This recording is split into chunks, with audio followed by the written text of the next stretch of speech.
Welcome, welcome, welcome to Daring to Be, where, of course, we are always seeking to engage, educate, equip, and empower others, women in particular, but all people.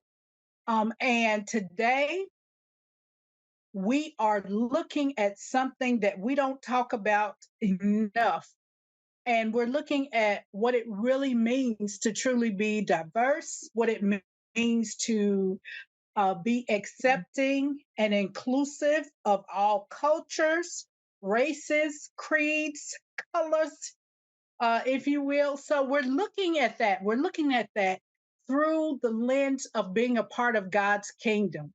And so we have Judith Anthony with us today. And listen, you are in for a treat. She is going to help us to come to a greater understanding. I believe she speaks with revelation about this because of her experiences. So, tell us who you are, Judith. Introduce yourself and let us know what is your passion work. Hello, everyone, and thank you for that wonderful intro, Dr. Letitia Reeves. Now I'm going to call her Tish. Is okay if I be a little bit familiar with Yes, this? 'Cause that's yes. what I call, I'm Judith and she's Tish. So I am Dr. Judith Logan Anthony, and I title myself a multicultural misfit, but with a purpose to promote bridge building for unity and peace. And I have to tell you that I have been years thinking about this and cataloging everything that's gone on in my life. And so you know how there's certain things in your life that stand out, and you think, when did I realize this desire, this passion was in me? And it was when I was about 10 or 11 years old. I was in my church choir, and joyful voices resounded this Sunday morning with shouts of hallelujah and praise the Lord, evoked by our youth led worship service that morning. And then the pastor stood up as normal to welcome greet everyone and welcome the visitors. And he started out by saying, "I see we have some guests. And I wonder if perhaps you're in the wrong place."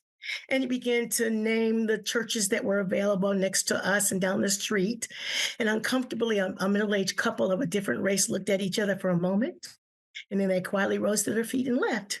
And I thought, what? I couldn't believe my eyes because I glanced at the picture of Jesus above the baptismal that said, "One Lord, one faith, one baptism."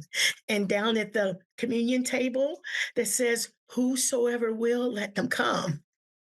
Now, born in a time of segregation, my limited perspective from my life experiences as an African American was that I was the one rejected. I was identified and put in a box because of the color of my skin, the community that I resided in, the physical attributes that I had nothing to do with.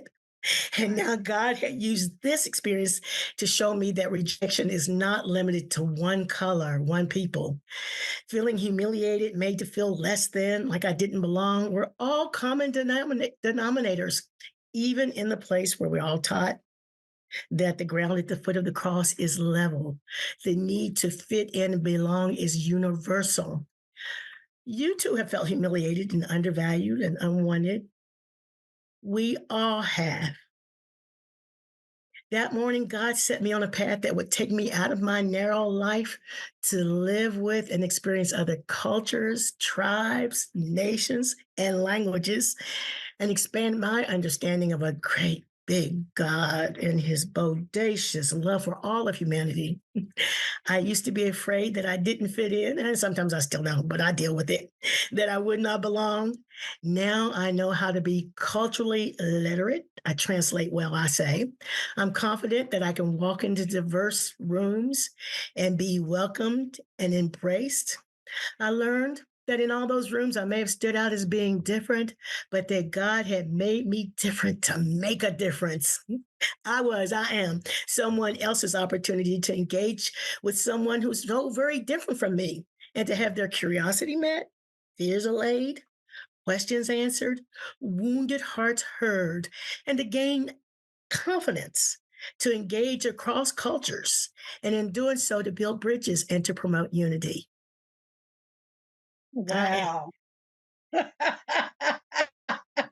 I love it. I, when you said that day, it was that day, that moment, you understood that rejection comes to everybody. Mhm, It comes to everybody. And so it's not only one type of person or one ethnic group that experiences mhm. rejection. Right. Humans Humans. experience Yes, ma'am. rejection, and rejection hurts for whatever your race is. However you identify, it's Mhm. important for us to recognize that people are created in the image of God, not black Amen. people, not white people, not Right.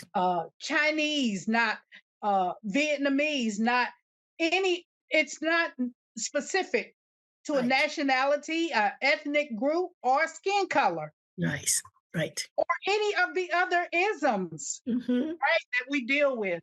Yes, And so ma'am. what I really hear you identifying is that we are created in the image of God, and we should view each other in that way. But talk with us a little bit about uh, the ABC thing. Tell us about that. Well, before I go to that, let me just in response to you say, yes, a lot of what we go through today with all of our differences, and there's myriad ways to be different, so many different ways of diversity, as you named all the isms, schisms, and our ethnicity, our race, our culture, our nationality, the groups that we are in that define who we are. There are so many different ways, and so that when we don't honor one another first and foremost as the image of God, that is where we go awry. And if we would just remember, especially of us who profess that we follow the Lord Jesus Christ, then it is our mandate to honor one another as God's creation and to love one another even more than we love ourselves. Yes. So what I have found is that when you find yourself in those rooms, and you might even be invited in, like a church. A church says, "Whosoever come, let you're welcome." But what I have learned is that we can walk into those churches or those events that we're invited into, and we're surfacely welcomed, but we're not actually embraced. And so there is a feeling of being different, which isolates you and orientates you. So what I have learned is that when I walk into those rooms, I've already got a mindset that I'm going to be the change that I want to see. I don't want anybody to ever walk into a room like that couple did and no thinking they were welcome because it was a church and I'm sure they were believers, and then to not feel like they fit in or they don't belong. And so we have to first be the change that we want to see. That's what the famous quote says. And so when I walk into a room, first and foremost, I know that there may be an opportunity for me to look beyond myself and make someone else feel comfortable. So I've done that even when I have purposely attended an all white led church and people are very uncomfortable. I find myself coming into their room and I make them comfortable. So what I do is I first assess myself, because you all know that we can decide that we want to be bridge builders or reach out to someone else. But if we're not in the right mindset and the right frame of mind, then we probably should not say anything, because then we don't know what's going to come out of our mouths in a time of stress or uncertainty. And so sometimes we can do more damage than hurt. So the first thing I do is to think, okay, am I in a space or am I prepared? I prepare myself for that, that may happen, that I see someone that doesn't looks like they don't fit or belong, or I feel that way. So instead of focusing on me, I look around the room, I look across the room, I go to someone else who may be standing alone or a wallflower, not involved, or feel kind of uncomfortable. And so the first thing I do is to approach them um, with a heart that is in obedience to God to love one another with all of our hearts, our mind, and our strength, and to love our neighbors as ourselves. That's an act of obedience on my part as a believer, because love, inclusion, and belonging must flow from a heart that loves the Lord first. And because we love the Lord and we obey his commandment to love our neighbors as we love ourselves. But in order to love others, you have to first love yourself. Am I in a position to go beyond myself to love another? Am I ready to love someone totally different than me and to not just welcome but embrace all that makes them uniquely them? Do Ask yourself, do you have the capacity, the confidence to risk being uncomfortable? What is the condition of your heart? So I always start with a heart because I was taught or have learned that the heart of the human problem is a problem of the human heart. What is the condition of your heart? That's A. Then is B. I connect to one point, excuse me, pause, stop the recording. Sorry. It's okay. He'll edit that out. Yeah. Oh, okay. You're going to keep going. Let me take a drink. Yeah. Okay. So you're going to start with that was A. B, bridge. A bridge is something that connects one point to another, right? You Yes. connects to a point where you start and where you want to end up. So you make a connection, even from across the room. You see the person. I can tell you how important that is. In fact, it's so important that an African proverb um, or way of greeting people is to say, I see you. Because what we aren't comfortable with, we tend to make invisible. We act like they don't exist. And Mm. so it is so important to see the person, meet their eyes so that they recognize that you see them. Then you smile, and you smile as you walk toward them. When we want to shift the atmosphere of the room, we radiate welcome with our whole being. We have to be the change we want to see in order to build bridges across all that divides us in these challenging times. Cough.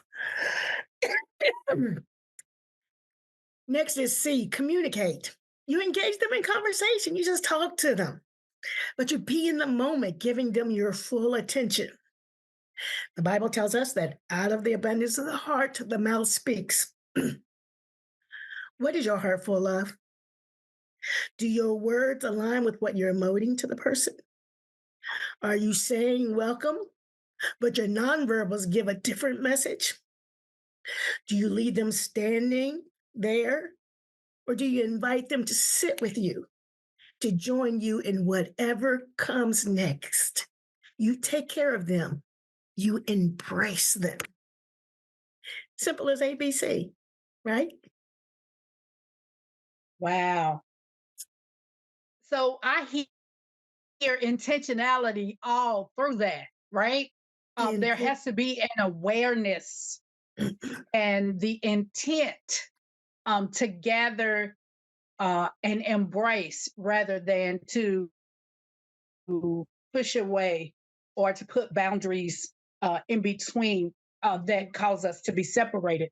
Um, how is it that you are able to sustain that mindset, particularly with all of the things that we've seen, all of the abuses of it, with all of the videos and all of the things that are out there that always keep before us, all of the things that are going on in the culture that are negative. Speak to Mhm. us about how you are able to continue to cultivate that mindset and live out of that space. So, number one, as I've said, as a believer of Christ, I try to live as Christ lived. And so and in obedience, I have to follow the commandment to love one another. Christ thought it was so important that even on his way to the cross the night before, he took time in John 13 to tell them again, the new commandment I give you is to love one another as God and the Father have loved each. And then he emphasized it so much that a few more events happened that night in that upper room, which, by the way, was on a Maundy Thursday. And Maundy Thursday is the word for mandate. So it was named that because that was a mandate. It was a commandment given to us.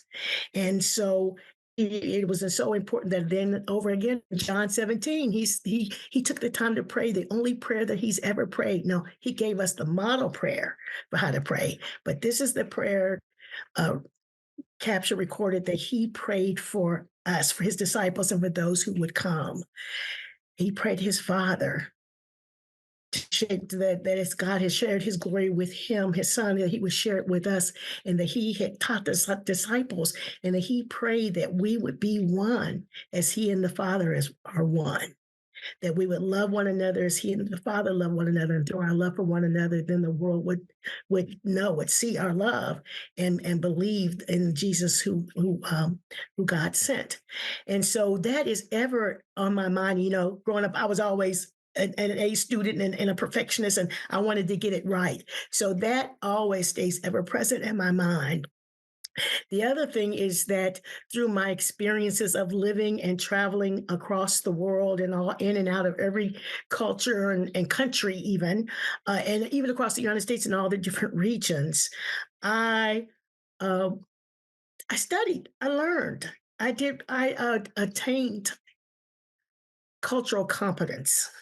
And all that means is that I educated myself, and it's an ongoing process to understand other cultures.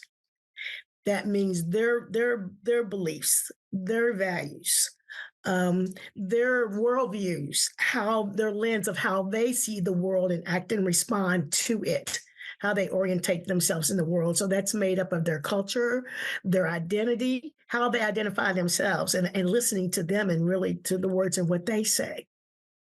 And because I want to be understood, I take the time to understand someone else. Mm.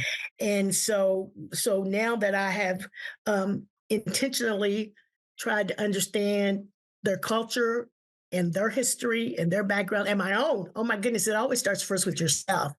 When you so understand yourself, your own social identity, your own cultural identity, your own words to describe yourself, how you self-identify, and you come to terms with who you are, and then as a believer, understanding who I am in the eyes of God, and I'm going to be obedient to my daddy who tells me you love all your sisters and brothers. I don't care how whack you think they are. then you're ever when you come up with those circumstances, you're in the moment, and the heart, it goes back to the heart. My heart just melts for them. Now, it used to be before I was culturally competent or aware, I would respond. Somebody would stumble over a trigger of mine that I didn't even know I had, and it would upset me. But what I learned was to remain curious, to instead of responding in offense, to ask a question, to be curious, Mm. to go, inside myself. Now that bugged me, and I don't know why. And so if I have time, I do a quick run through myself of how could it potentially have bothered me. But to them, I might say, why do you feel that way? Or why would you say that? Or even say, you don't know my background, but that kind of hurt my feelings. And here's why. And then, most people you assume that it was unintentional because we have hearts, right? After God. Yes. And we're going to honor them. And so I just assume that they've said something because they don't know me. And there's no way they could know me because we're just talking. And they don't know what all I've been through. They don't necessarily know my background, or only from their perspective, my background, even as an African American in the United States of these Americas. Um, Yes. and so that's the main thing, it is, like you said earlier, it's an awareness. It's such a level of awareness that always first starts with yourself. And I'm telling when you really understand yourself and know yourself, warts and all, as one of my pastors used to say, and accept yourself of who you are, and that we're human vessels and we're ever growing and changing. We're not who we are. We are becoming something else. That you always know that there's room for learning and room to improve even on yourself. But what that does is gives you such a level of confidence because like I know myself, and there's not much you're going to say about me that's going to shock you, shock me, because I know, and I'm very honest about to myself and to the Lord about all that I am and all that I'm not. And I remember all those times when I was the one in my with unconscious bias that said something, and thank God that I have the Holy Spirit in me uh, that will pick will pick my touch my self-conscious my consciousness and say, well, you can't say that. Other people can say something like that maybe, but you cannot. You should not have said that. It's a lot. Wow. Wow. So there's a self-awareness there, right? And Self-awareness. a very real honesty that's there in communicating with ourselves, communicating with God, and also in communicating with others. I believe that it's just been my opinion that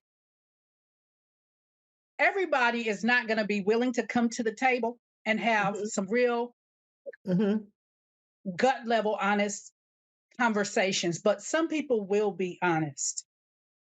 And I found that in a course when I was in seminary working on my master's of divinity degree uh, at a Southern Baptist seminary, where there were biases because I was a female in preaching classes. There were biases because of my skin color. What I didn't realize is my own biases were really, really um, prevalent. And I took a racial reconciliation course. And my I remember my professor uh, was Dr. Cosby, and so Dr. Kevin Cosby, and he was saying, "You keep saying they. Who is they?" He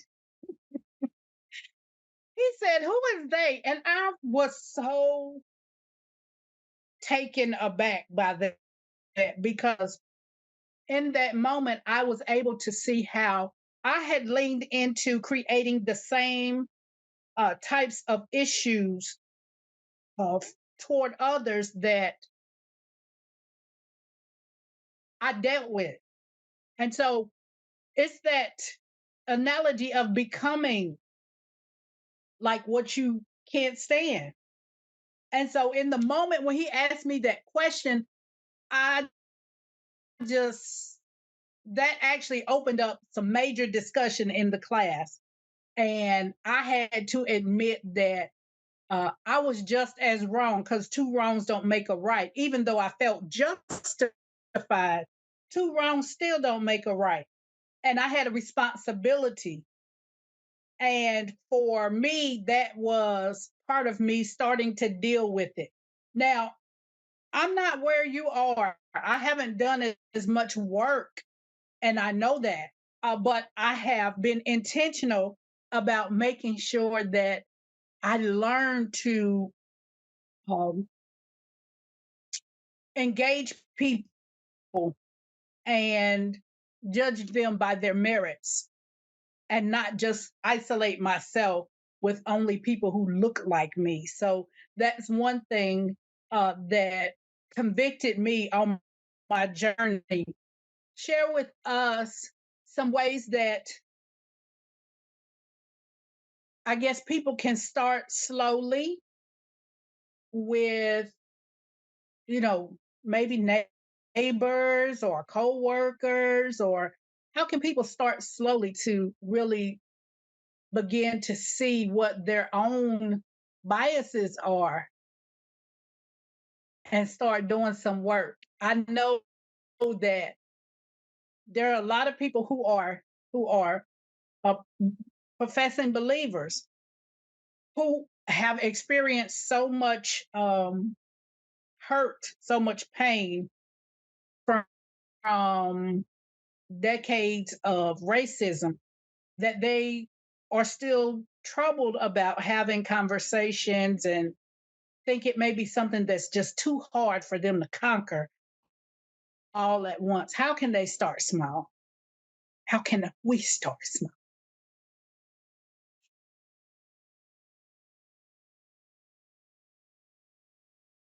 I'm sorry. I accidentally hit the mute button. I'm so glad you asked that, and it would be a perfect time to plug my coaching program that I have that's on cross cultural empowerment. But before I say that, tell you about that, or at least one thing you can do. I want to affirm of what a lot of what you said as Christians or as workplace. Much of what we're experiencing today, I believe, is because of culture. And remember, at the beginning, I introduced myself as a multicultural misfit.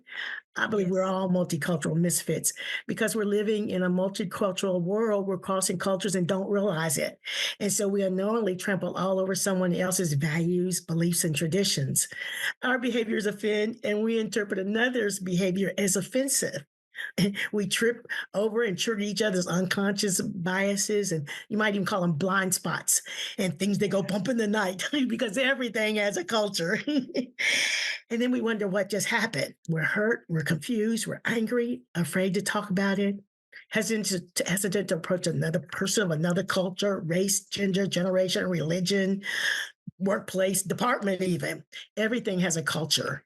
And culture is one of the main components influencing our identity and how we, that lens I talked about, the worldview, how we react and orientate to people, persons, places, and events, the way in which we make sense of our world. And so, what I have found is that let me share with you one example of something that happened in a church and on a church staff. I always say that you're not accepted or you're the only one even on the church staff. And so Right. I was called by a church, literally called. I did not approach them; they approached me. It was a big mega church, about 8,000 members in Ohio, and they had been praying, and the pastor had been part of an ecumenical pastors group that got together and prayed so many mornings a month. And so it had come to his attention. This is a white pastor, so a predominantly white led mega church, and he had come to realize that there were hues in the pews, but there were none on staff. And so he'd come to the understanding that we needed to have reflected in the church on the stage what was in the pews so that everyone could see themselves, especially in the minds and hearts of young people. We Yeah. become what we see and what's modeled for us, and there was nothing being modeled. So he prayed with his church and eventually swayed them to taking on people of different cultures, and so they hired 6 people, non-white culture. And so one was a black man that who he and his wife had been missionaries with another denomination. He was a police officer. They had started schools and had unbelievable success in different parts of their world countries. There was another gentleman who had worked for another denomination, and he and his wife was a Christian radio host. There was a young gentleman from the Bahamas who had come to Nashville, American Baptist College for school. His dad was a pastor, and he had also become a pastor, and so he was there. There was me. Excuse me. Was that 6? And then one person in facilities. And so you can imagine that everywhere we went, we were hitting each other's blind spots and triggering unconscious biases and not realizing that that's what we were Wow. doing. Well, I was a little bit more aware, but there were others who weren't.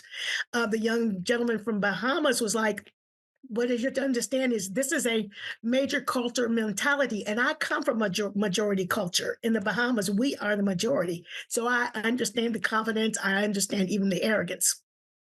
And then there was, of course, me, who, God had called into this, and I had lived in other countries by then, and I spoke many languages. And so and then done the work, some of the work. I was still growing, but I understood.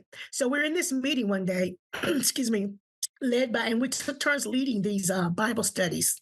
Finally gotten approved to have a Bible study. Believe that in a church we had to be approved to have a staff Bible study.